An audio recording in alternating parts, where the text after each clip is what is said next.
Tales from the House of Bunnicula, Screaming Mummies of the Pharaoh's Tomb 2 by James Howe, illustrated by Brett Hellquist.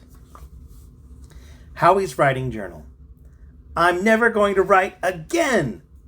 Uncle Harold, who is this really smart dog I live with who's written all these books about our rabbit, Bunnicula, who our cat, Chester, who is also really smart, says is a vampire because...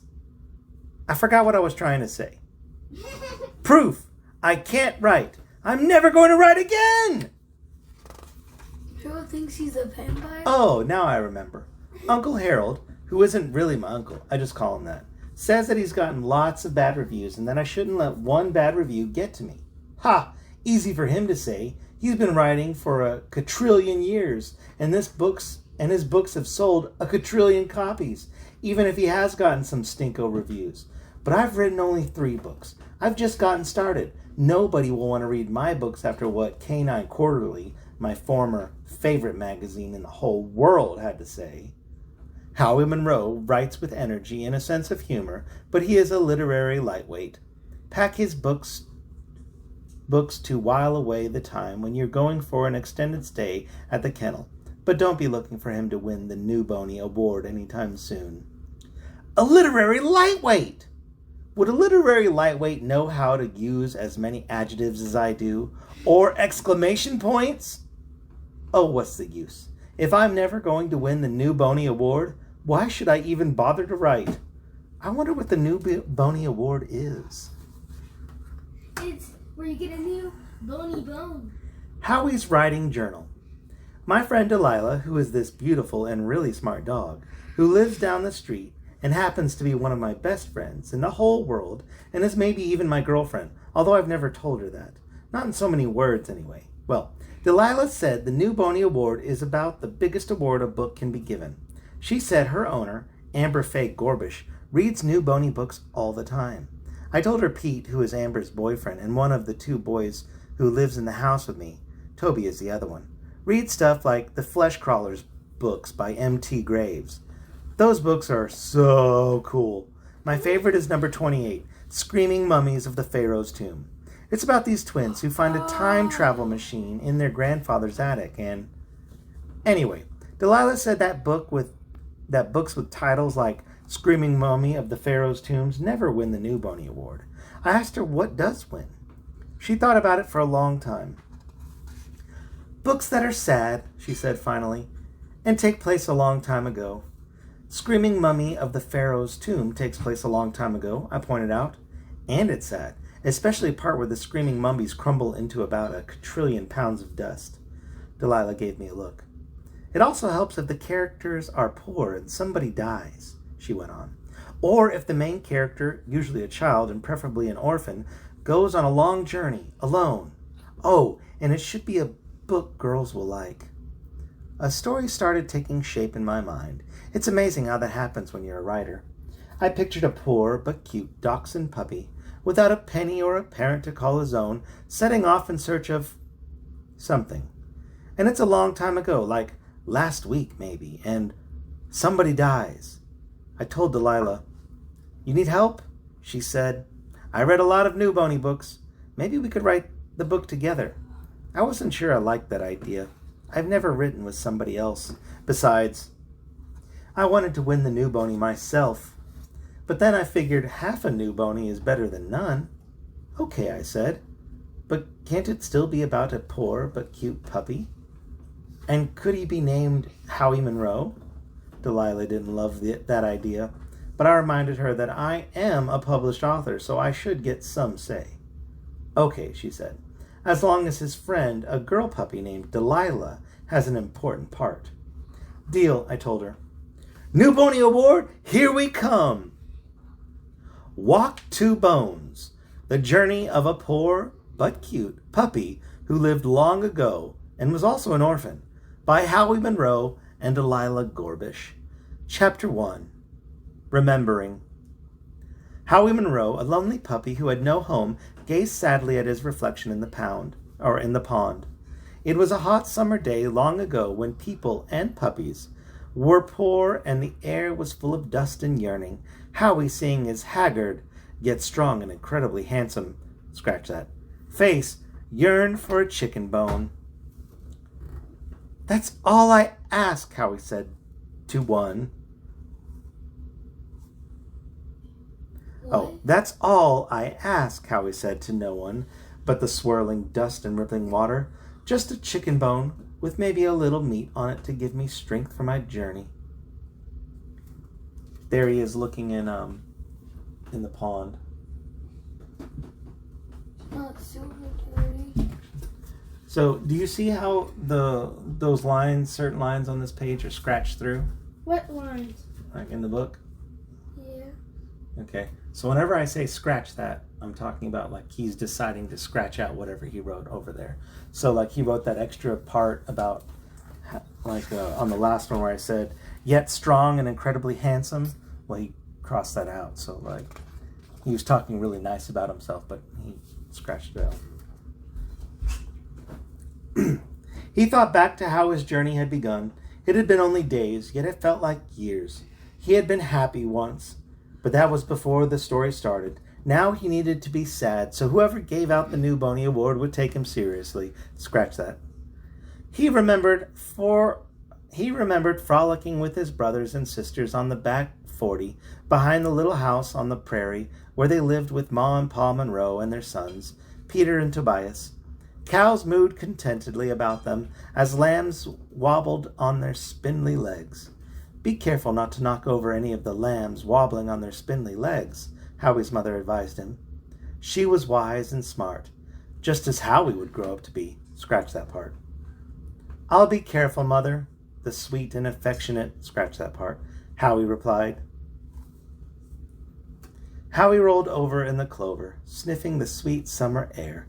Suddenly, he sniffed something that made him worry. Could it be? Yes! There was a change in the air. The cows stopped their mooing. The lambs stopped their wobbling. The puppies stopped their frolicking. Run! Howie's mother cried out in alarm. It's a tornado! This next paragraph I'm going to read gets all crossed out. Howie didn't have time to wonder where his father was. He figured he probably wasn't in the story at all, since most characters in new Boney books didn't have a father, or a mother, or both. So all that part right there was scratched out. Ma and Pa Monroe were running toward them, desperate to save animals whom they loved as much as their own sons. There's a picture.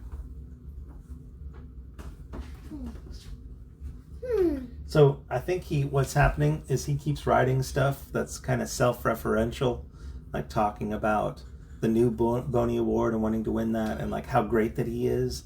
And I think Delilah's like crossing it all out. Like you need to cut that stuff out. See those parts where the lines are through the writing. So I think Delilah's like crossing that stuff out. New Boney books. Yeah,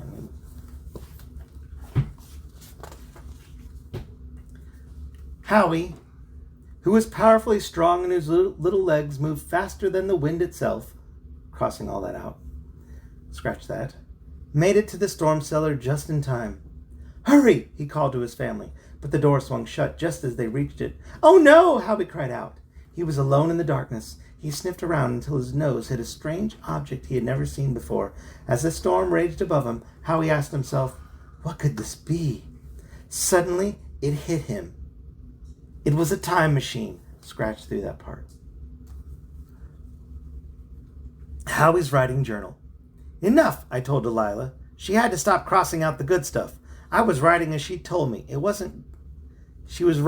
was writing. And she told me it wasn't good stuff, and that was why she was crossing it out. Then I asked her where she'd come up with that dumb title of hers, and she said it was based on a fine literary novel that had won the new Boney Award one year, and said that was copying, and she said my entire last book, see Book 3, Howie Monroe and the Doghouse of Doom, was copying. And that's when we stopped speaking to each other, and she went home. Remember the Doghouse of Doom? The Harry Potter one? Yeah. The copy. Yeah. Stuff of Harry Potter. I don't think I like this writing together business. I mean, who is she to cross out my writing and tell me she doesn't think a time machine has any place in a serious work of fiction. I asked Uncle Harold about it. He agreed that we were having a problem. And that Delilah shouldn't just cross out what I've written without our talking about it. But he did think she was right to take out the adjectives I was using, especially since most of them were used to describe one particular character. Uncle Harold has a real hang-up about adjectives. I think he's just jealous of how many I know. But he did say, "You've got some impressive words in this chapter, Howie. Yearning, haggard, spindly." I told him, Delilah said we needed words like that in the story if we're going to be taken seriously. "Well," he advised, "don't forget to make the story engaging. That's important, too. I don't know what getting married has to do with writing. Sometimes I worried that Uncle Harold's mind is going." Do you know what they're talking about? He said to make the story engaging, but not like when you get engaged with someone, like planning to be married. Engaging means that people are interested in it and get involved with it. Maybe what he means is that we have to make sure it's entertaining. Well, if there's one thing I know how to write, it's entertaining. I'm going to try writing the next chapter by myself. And while I'm at it, I'm going to change that dumb title of Delilah's.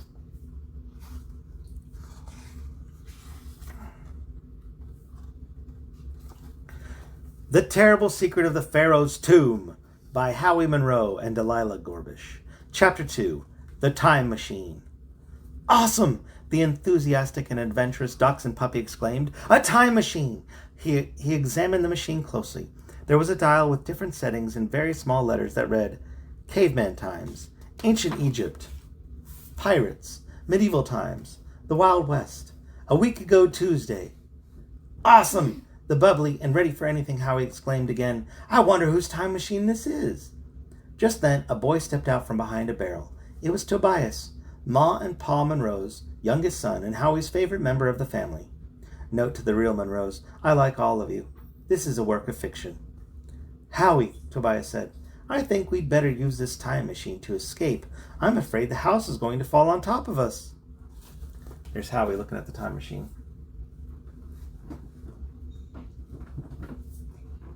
Face.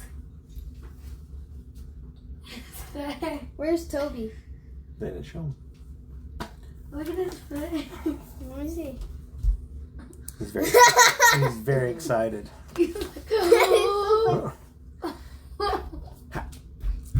Howie didn't remind Tobias that they were in a storm cellar, which meant there wasn't a house on top of them, because he wanted to go in the time machine and have an adventure, even if it didn't win him a New Boney Award.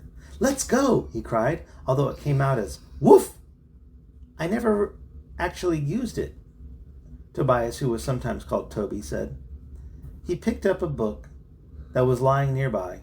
Its cover read, "How to Put Together Your Time Machine and Then How to Use It." Said Toby, flipping the pages. "Oh, here it is. Getting started." "Hurry!" Howie woofed as the sounds of the storm above them grew worse. The wind was howling, the cows were mooing, the dogs were barking, the lambs were baaing, the trees were... Well, you get the picture. "I've got it," Toby said, snapping his fingers. "We set the dial, get inside the capsule, close the hatches, and push the red button.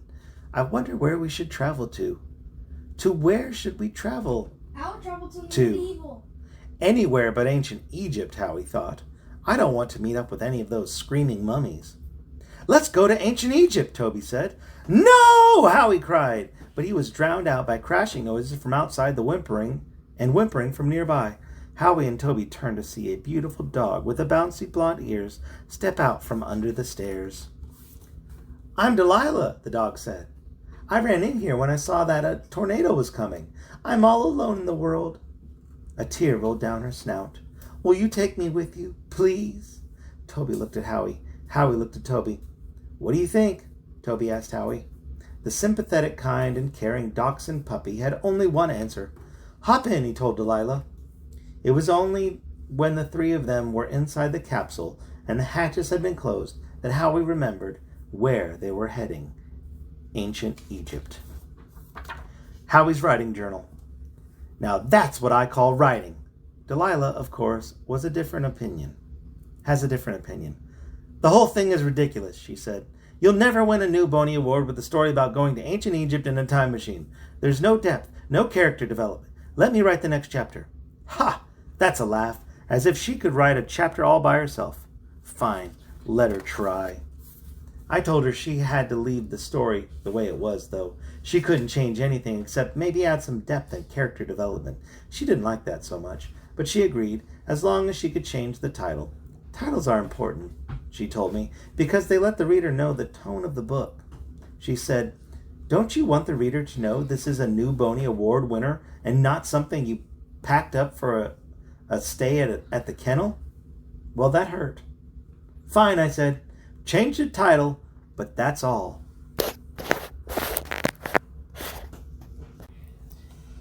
Delilah, Beautiful and Short, by Delilah Gorbush and Howie Monroe.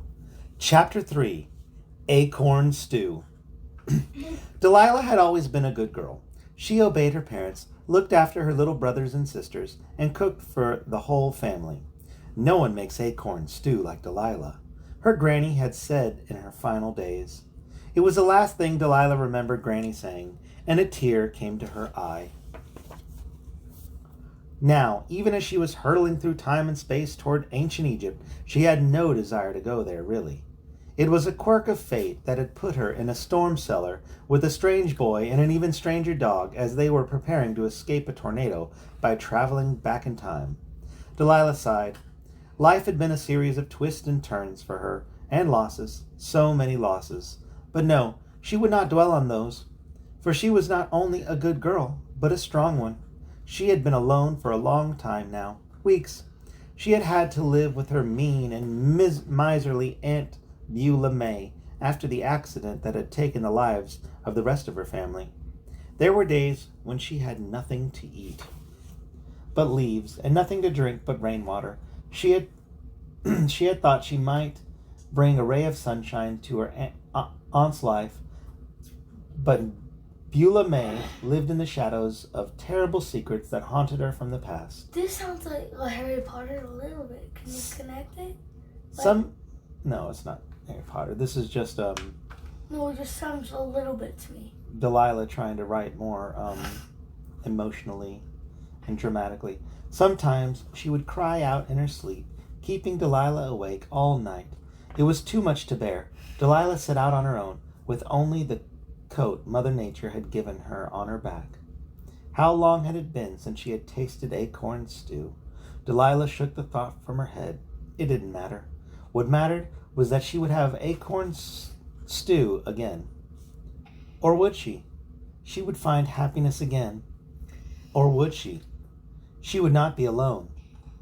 Or would she? She comforted herself by softly humming the lullaby her mother had sung to her as a puppy. I passed by the photo. I guess it kind of looks like Howie, but I guess it's supposed to be her with the curly hair. Yeah, that's her with the curly hair. It looks like Lady and the Tramp. The dog from Lady and the Tramp. You mean Lady? Yeah. Look, it looks like her. Except for Like the our cheeks. dogs? Yeah. What's that? A voice asked. Delilah woke from her reverie and stopped her humming. Howie, the strange dog sitting next to her in the time machine, looked at her with questioning eyes. "It's a lullaby my mother used to sing to me," she said. "My mother used to sing that same lullaby to me," said Howie. Looking into each other's eyes, they began to hum the tune together. Perhaps this trip to ancient Egypt wouldn't be so bad after all, Delilah thought. Perhaps her days of being alone were over, and happiness was just a couple of millennia away. Howie's writing journal. Couple of million years away? Boring. Delilah calls that new Boney Award writing. That's mushy girl stuff. Anyway, I was up in Toby's bedroom. Toby is a big reader, and I saw that he had lots of those books with new Boney Award stickers on them. They're so cool. They're shaped like a bone and everything. And I remember him reading some of those to me. And they were awesome books. I think Delilah's all wrong about what they have to be. I think there can be lots of adventures and good stuff. It doesn't have to be all sad. I'm going to write the next chapter myself and show her. And, oh yeah, I better point out to her that she didn't change just the title, even though she might be right about that. What's this business of putting her name first as author? Mummies the Word, a serious and sad, but exciting mystery of ancient Egypt by Howe Monroe and Delilah Gorbush. They keep changing the title of the book. Chapter 4, Pharaoh, What are you talking Beware-o. What's the title of the book now? Mummies the Word, a serious and sad, but exciting mystery of ancient Egypt. It's crazy what they do to mummify it. Remember, the person who has to take the organs out has to get thrown back with rocks? Remember that? Forts. Like that? At Houston? Oh, yeah. And then they had to suck the brain out with a tube in their nose. Uh-huh. Howie and Delilah stopped humming as the time machine hit the ground with a thud. "We're here," Toby cried, peering out of the window. "It's ancient Egypt." Howie was all ready to set his watch back to 2056 BC. Then he remembered he was a dog and didn't wear a watch. "Let's go," he yipped.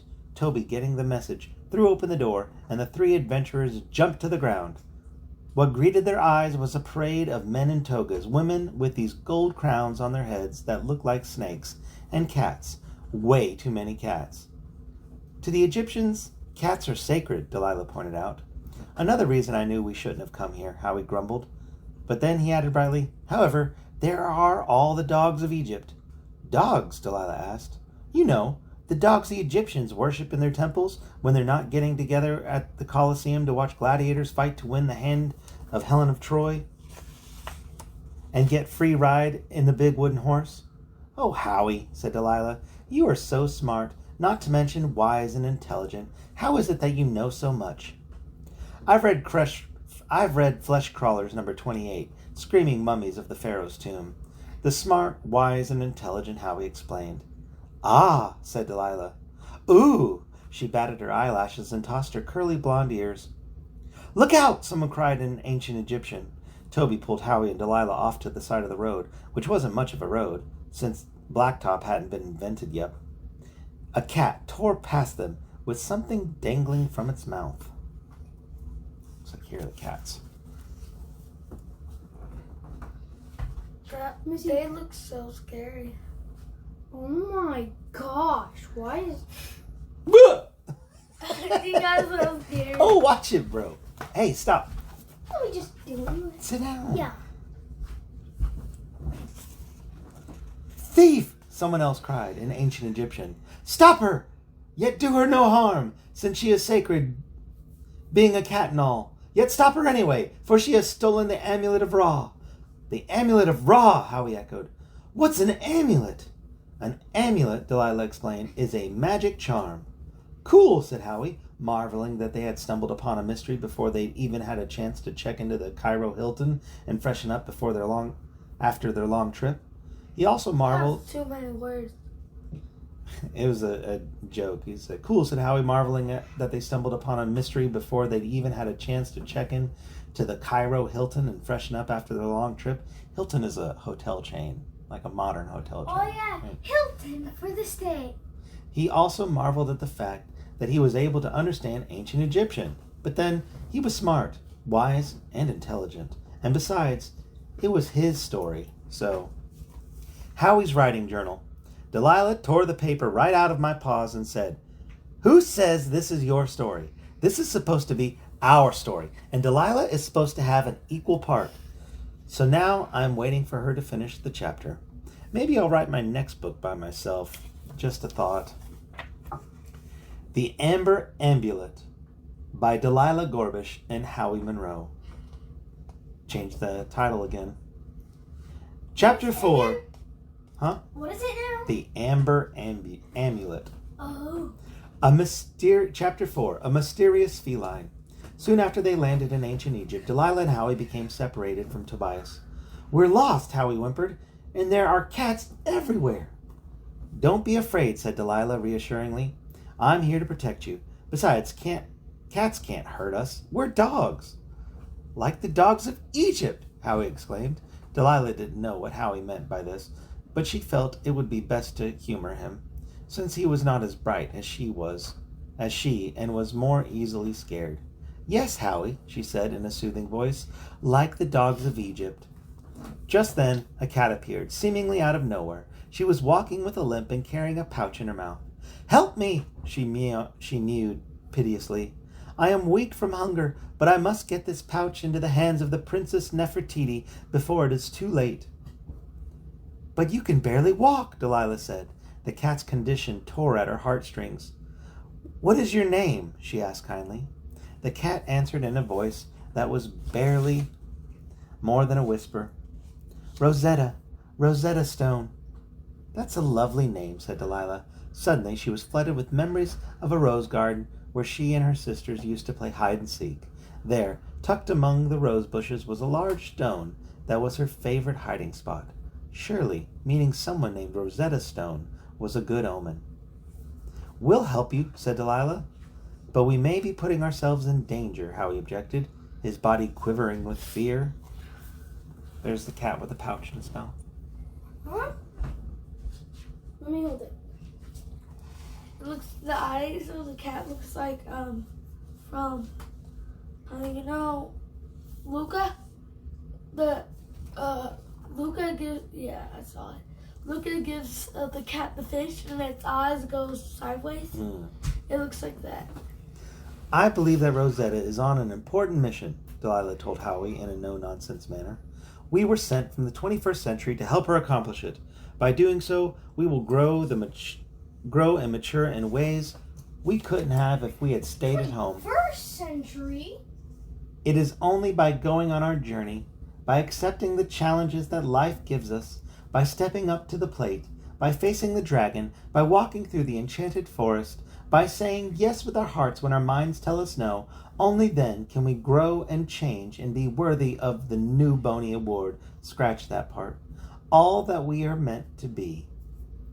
Howie's tongue licked the tears that were rolling down his snout.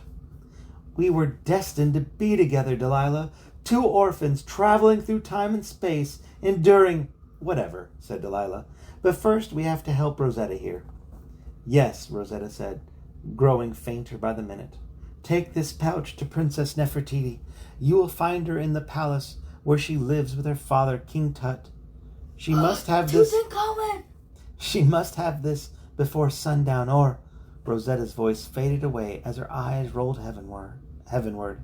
The pouch slipped from her mouth and fell open. A tiny object rolled onto the sandy earth. It was an amber amulet. "We must find Princess Nefertiti before sundown," Delilah told Howie, who was standing in a pool of his own tears.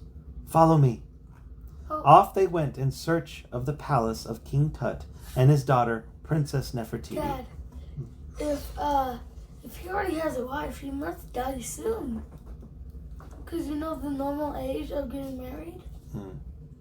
What? He died like at age 19. Yeah. Yeah. Guess what? So there's these videos we watched last year, and there was a person that got married at 15. It was at a castle in like England, and she was like 100. Okay, I'm gonna read now. Okay. Howie stayed close to Delilah's side, glancing nervously over his shoulder to see if they were being followed by cats. The only one he saw was Rosetta, and she was, well, dead. Poor Howie, Delilah mused. How he must have suffered in his life to be so afraid. I wonder what secrets lie hidden in his past. Once they were two strangers, but now the two puppies were bound together by fate and an amber amulet. Howie's writing journal. Okay, there is no way I'm putting my name on this. I mean, I don't want to offend Delilah, but that last chapter is the worst thing I've ever read. And doesn't she know the character of Howie would never stand in a pool of his own tears? Not to mention the fact that he would never be scared all the time. Delilah keeps telling me I can't write girl characters. Well, she got a thing or two to learn about writing boy characters, that's for sure. I'm in trouble. I better ask Uncle Harold for some advice. Howie's writing journal. Uncle Harold says the problem is that Delilah and I aren't collaborating, which means working together. He says we're fighting, no kidding, and we need to decide what we want to write and how we want to write it. He also said that we need to do some research because he was talking to Pop. That's Chester, the really smart cat we live with, remember? And Pop said, They don't wear togas in ancient Egypt. That was ancient Rome. And a lot of other things don't exactly make sense either. Like the big wooden horse was from Greece and not from Egypt. And the ancient Egyptians worshipped gods, not dogs. If I had anything to do with it, they would have worshipped dogs. And Nefertiti was King Tut's aunt or something, not his daughter. And he didn't think King Tut had any kids at all. Picky. Does anybody really care? I mean, this isn't a history book. It's literature. Besides, do Uncle Harold and Pop honestly think we have time to do research? Don't they know how many naps I have to take in the course of any given day? I hardly have enough time left over to eat, let alone write. Sheesh! He probably thinks we should go back and revise. I hate that. What's revise mean? Where you make updates and changes. Oh. I'm going to leave everything the way it is. I mean, Pop could be wrong. Besides, maybe my editor won't notice. Did you know they actually found 2 small bodies in King Tut's grave? Oh, yeah? So maybe he actually did have kids. They actually don't know. They weren't able to test anything from the bones? Or the mummified skin? Yeah, I don't think so. Huh, okay. Howie's writing journal. I talked to Delilah, and we've decided that from now on, we're writing this thing together. First, we have to come up with a title we can agree on. Untitled by Howie Monroe and Delilah Gorbish. What? They haven't decided on a title yet. Chapter 5. Inside the Palace. It did not take long for Howie and Delilah to find the palace of King Tut. After all, this was 2056 BC, so there weren't that many buildings. 2056? Uh-huh. Now, how did they live? The first... What are you talking about? Like, was there any cows? Like, how would they eat and drink? In 2056 BC? Yes. Dude, you can still make wine back then. What? I mean, there's still modern humans. There's still most of the animals that we know about. Probably even a lot of the animals that we, like... Don't even know? That I think that was pretty close to the time when woolly mammoths died out. So they might have still been living about that time. But it was probably probably the other side of the earth. Can I read, bro? Yeah. Thanks, bro. Get out of my face. Well, Chester's wrong. They did worship cats. Well, he said the dogs. I mean, there's the god Anubis who has like a dog head. Yeah. Oh yeah, that statue with the dog head. The first person they met was a boy named Prince Papyrus. He told them that he was the son of King Tut, but that he and Princess Nefertiti had different mothers. We have only Tut in common, he explained. That's funny. We got touch in common. Uh-huh. Like his real name, yeah. He seemed to know why they had come. You have the amulet of Ra, he said. Follow me. The palace was big, with many doors leading to many rooms. Think how hard it must be to keep this place clean, remarked the keenly observant and highly sympathetic Howie. It must be loaded with dust bunnies. Dust bunnies, Delilah cried. Did you say the dust bunnies? See Book 1. It came from beneath the bed. The strong and protective dachshund puppy was reassuring his frightened companion that he would not allow any dust bunnies to harm her, when suddenly Delilah pushed Howie out of the way, and a door swung open, and there stood Princess Nefertiti. She was beautiful, but her beauty was only a mask for the deep well of sorrow within her. She is filled with tragedy, loneliness, and a longing for something that once was, but can never be again. Delilah whispered, hearing echoes of her own life in the very words she uttered to describe another's. I wonder what secrets she harbors. Howie's eyes brimmed with tears. He is so sensitive, Delilah thought. But then he has been wounded by life, and it isn't fair to say that all whom life has wounded are made either more sensitive or hardened to the point of not feeling anything at all. How grateful Delilah was that Howie was the former. But he could so easily have been bored. Howie grabbed the pouch and narrative away from Delilah and dropped it, the pouch, at Princess Nefertiti's feet. He noticed that her toes were painted blue like the Nile, which he felt was a nice descriptive touch, then said, Here's your pouch. Gotta run.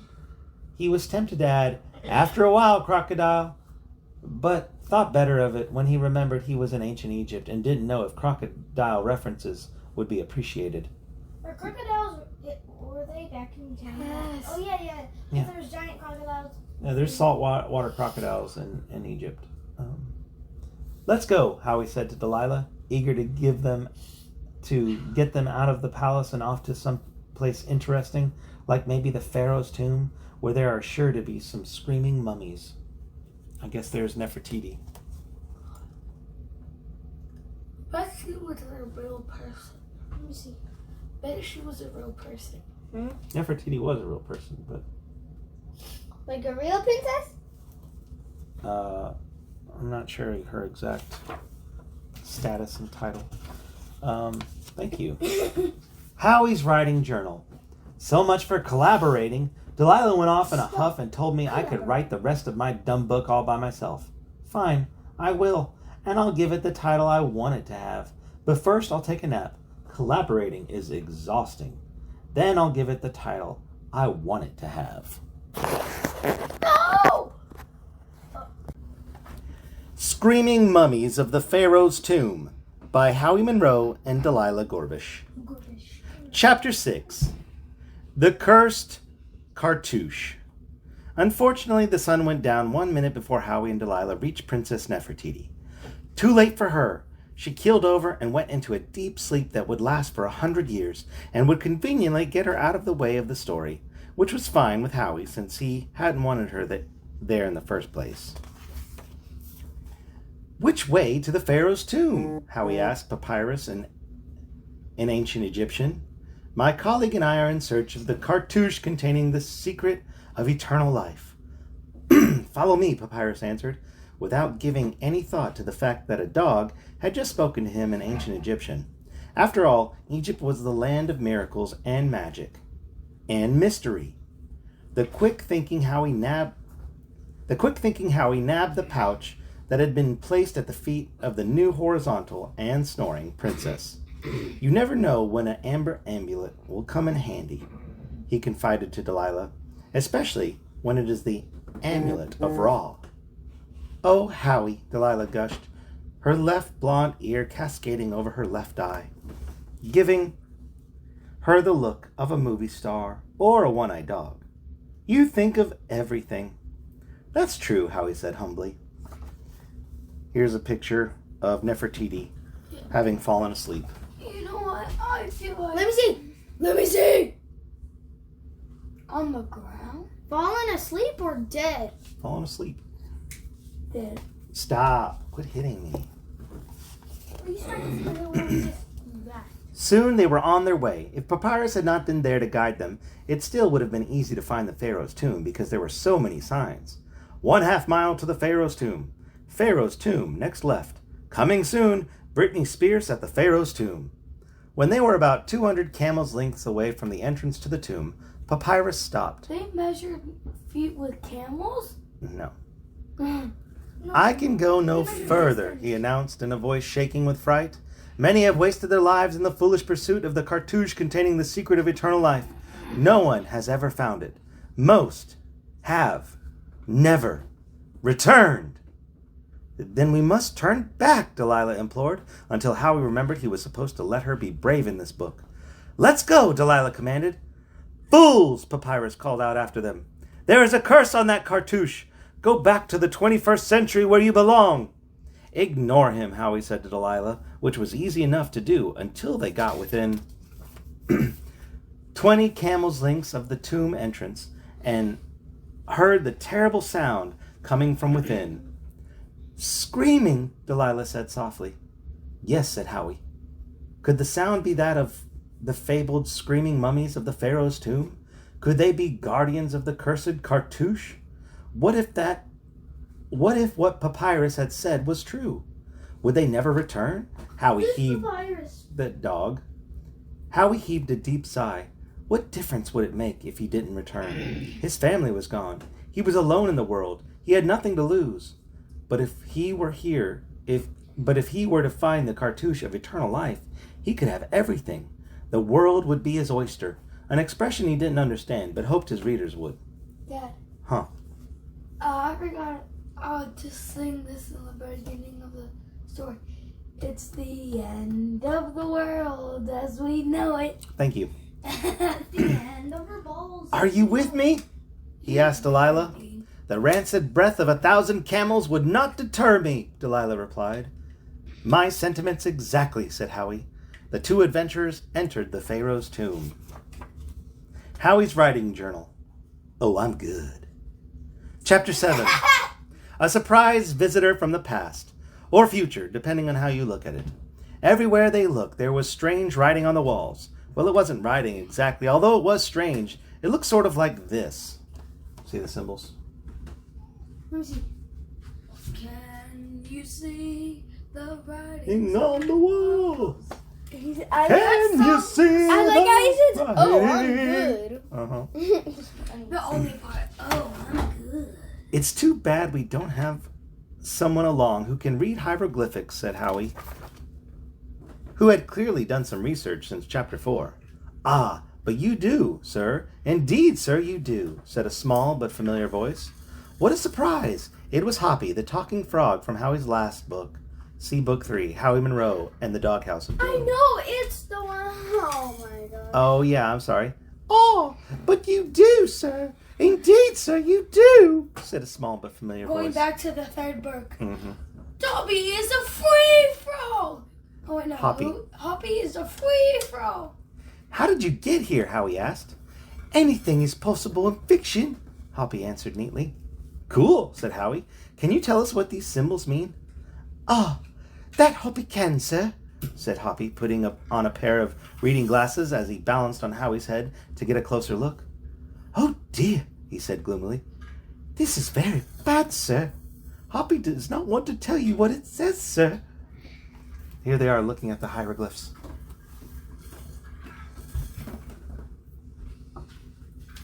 This Hoppy, he's tiny. How can he read all of that?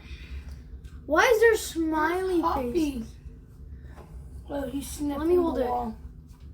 Bro is so tiny. He's like frog size. Look at bro. Bro's so tiny. Dad, He's What? like, in that third story, remember, you said Dobby is a, happy. Dobby is a, I said a free-for-all. Mm-hmm. Hoppy is a free-for-all. But you must, said Delilah. We've traveled across time and space without stopping at even one rest area named for a famous baseball player or local politician to find the cartouche of eternal life. We can't let a few squiggly lines get in our way now. Very well, miss, said Hoppy, hoping Delilah wouldn't get mad at him for calling her miss. When he called Howie sir. It says, not nice things will come on swift feet to whosoever dares enter this tomb and search for the cartouche of eternal life. In other words, if you know what's good for you, scram! And don't mess with the screaming mummies on your way out. You have been warned. Wow, Delilah said. I wonder what the not nice things are. Oh, said Hoppy. It explains that. It says the not nice things include, but are not limited to, snakes, spiders, scarab beetles, dancing camels? I think that may be a misspelling. And the aforementioned screaming mummies, who can really get nasty when the naps have been interrupted. Is that all? Howie asked. Isn't that enough? Said Delilah. What about the smiley face? Oh, that means have a nice day, Hoppy answered. That's sweet, Delilah said. Sweet Schmeat, the manly dachshund puppy harumphed. Let's go. And risk being trampled by dancing camels? Delilah asked. And letting loose upon the land beetles and spiders and snakes? Oh my, beetles and spiders and snakes. Oh my, beetles oh and... my gosh, Wizard of Oz. Wait, let me see. Beetles and spiders and snakes. Oh my, it's like lions and tigers and bears. Oh my. Wait. Upon the beetles and spiders and snakes, Oh my, Yeah. beetles and spiders and snakes. If Oh we my, beetles hear it- and... If we hear it once, that means we're gonna have to watch the movie all over. Dean's favorite movie. No. Those are the chances we have to take. The brave and daring, not to mention courageous, Howie replied. Now let's get us a cartouche. Oh, dear Hoppy is frightened, sir, said Hoppy, but it came out as those symbols. You just left. And the words what you were saying just popped out of thin air. Chapter 8. The Evil Curse. Hoppy led the way into the dark and creepy tomb. It was so dark they could not see a pin drop. Howie's eyesight, which normally was as sensitive as a finely tuned concert piano, failed him completely. No one had thought to bring a flashlight since they had been in such a hurry to leave the 21st century. But a light bulb went off over the clever and brilliant wire-haired dachshund's head. Note, this is just an expression. If a light bulb had really gone off over Howie's head, they would have been able to see. What the author means is that Howie had a brilliant and clever idea. Perhaps the amber amulet will help us, Howie said, taking the amulet of Ra out of the pouch and holding it up. Nothing. Say some magic words, the almost as brilliant and clever Delilah suggested. Abracadabra, open sesame, please and thank you, Howie intoned. The amulet of Ra quivered in his hand, and then it began to glow with an amber light that grew brighter and brighter until they could see where they were standing. Awesome, Howie On breathed. spiders. Wow, Delilah gasped. Hoppy is happy, Hoppy whimpered.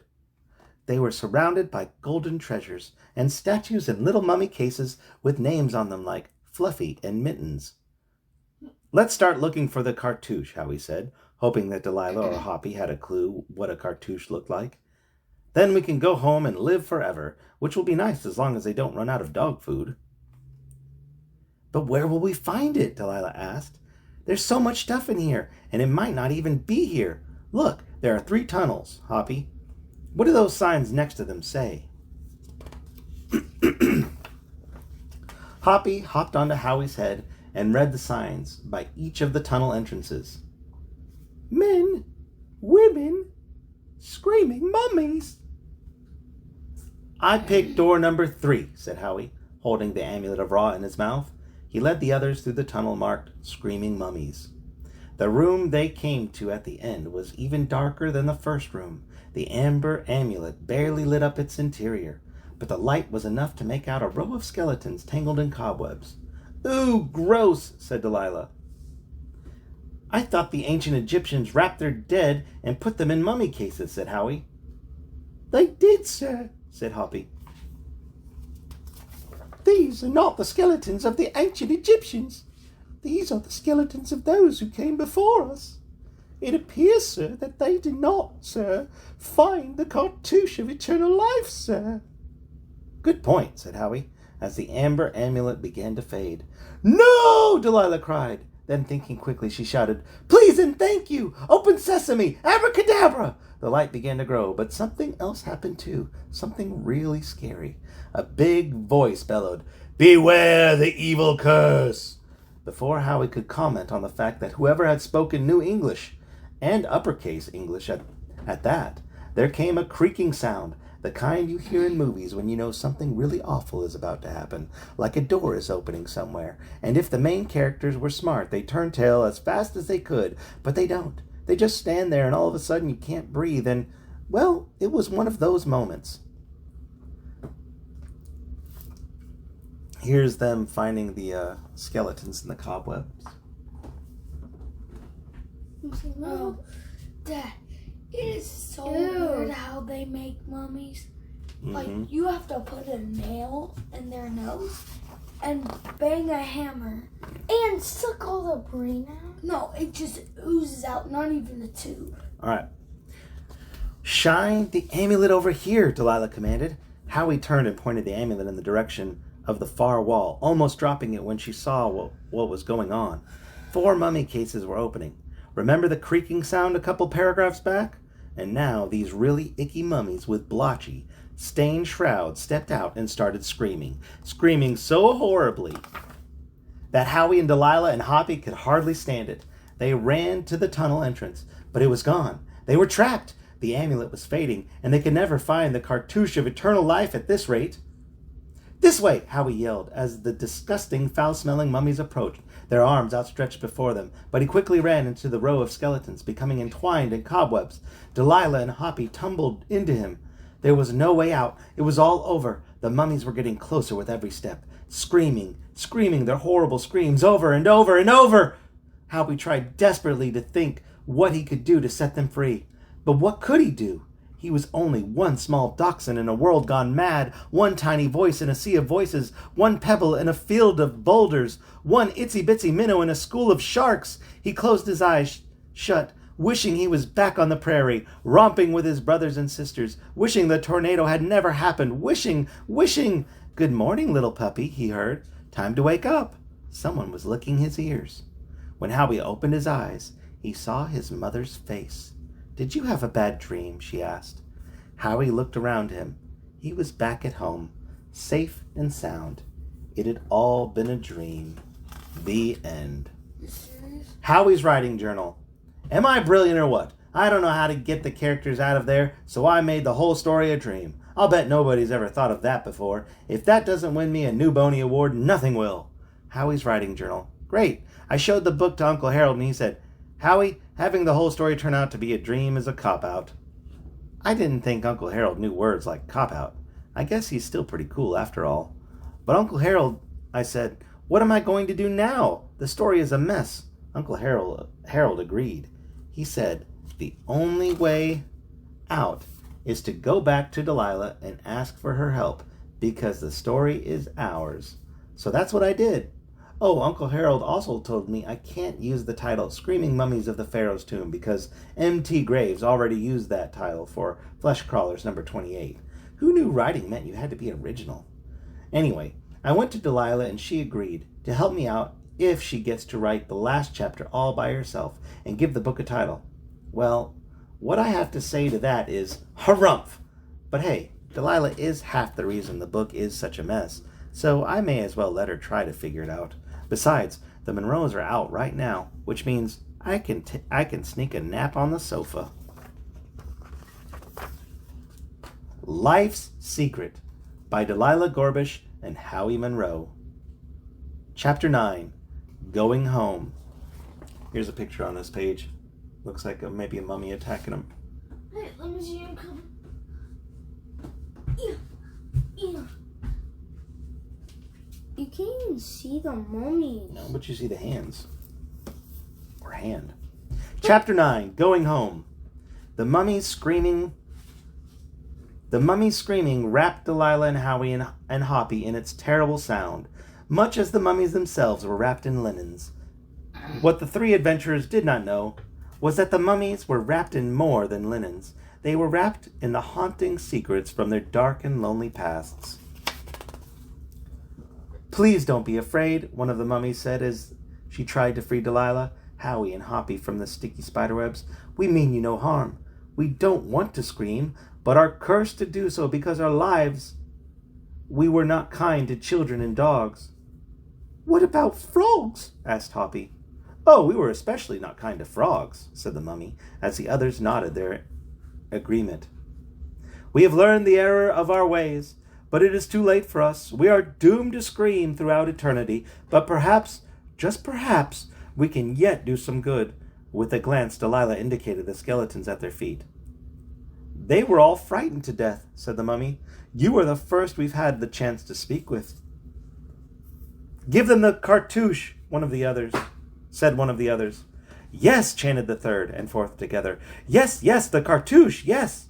The first mummy handed the cartouche to the three adventurers. "Is it cursed?" Delilah asked. "If we are granted eternal life, will it be as terrible as yours?" "Oh, no," the mummy replied. "It does not contain the secret of eternal life, merely the secret of life, and the only curse is the curse of knowledge. Use it well, and your life will be blessed. Use it poorly, and you may end up like us."